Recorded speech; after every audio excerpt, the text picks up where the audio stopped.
BSRI আখ ৪২ বা রংবিলাস Bangladesh sugar crop গবেষণা ইনস্টিটিউট উদ্ভাবিত আখের একটি উচ্চ ফলনশীল জাত। এ জাতের আখের কাণ্ড লম্বা, নরম এবং মোটা আকারের। এর খোলাংশ গাঢ় পাটল বর্ণের। এ আখ চিবিয়ে খাওয়া যায়। এ কারণে বাজারে এর চাহিদা বেশি। এর ফলন বিঘা প্রতি ২২.৬৮ টন। এটি আগাম পরিপক্ক জাতের আখ।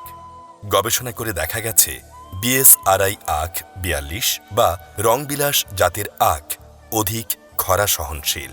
এর জীবনকাল ৯ থেকে ১০ মাস।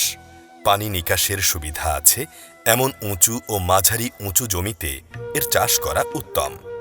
এটি পাহাড়ি এলাকায়ও চাষ করা যায়। অক্টোবর-নভেম্বর বা আশ্বিন-কার্তিক মাস এ জাতের কাণ্ড বীজ রোপণের উপযুক্ত সময়। প্রথমে ২০ থেকে ২৪ সেন্টিমিটার গভীর করে জমি চাষ ও মই দিয়ে ভালোভাবে জমি প্রস্তুত করতে হবে। জমি তৈরির পর ১০০ সেন্টিমিটার দূরত্বে ২০ থেকে ২২ সেন্টিমিটার গভীর করে নালা তৈরি করতে হবে। আখের কাণ্ডবীজ রোপণের আগে ছত্রাকনাশক দিয়ে শোধন করে নিতে হবে। শোধনের পর নালায় ২ চোখ বিশিষ্ট কাণ্ডবীজ পরপর স্থাপন করতে হবে। খেয়াল রাখবেন, রোপণকালে বীজ কাণ্ডের চোখ যেন মাটিতে পার্শ্ব অবস্থায় থাকে। এছাড়া বীজ তলা অথবা পলি ব্যাগেও ১-২ চোখ বিশিষ্ট বীজ কাণ্ড রোপণের মাধ্যমে চারা উৎপাদন করে মূল জমিতে ৪৫ সেন্টিমিটার দূরত্বে রোপণ করা যায়।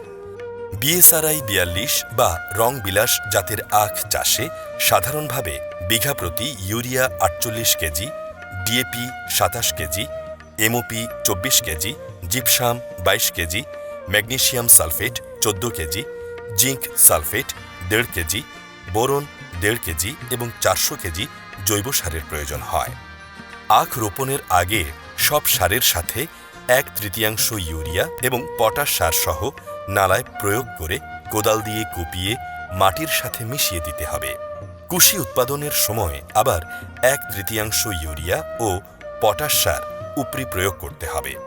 সার প্রয়োগের সময় মাটিতে পর্যাপ্ত রস থাকতে হবে। আখের কাণ্ড গঠিত হবার পর কাণ্ড ফেটে যাওয়া রোধ করতে বোরন সার হিসেবে ষোলুবর ব্যবহার করলে প্রতি লিটার পানিতে ৭.৫ গ্রাম হারে এবয় বরিক ব্যবহার করলে ৯ গ্রাম হারে মিশিয়ে পাতাসহ সমস্ত কাণ্ড ভিজিয়ে স্প্রে করতে হবে। এই কাজটি ২০ দিন পরপর করলে আখ আর ফাটবে না।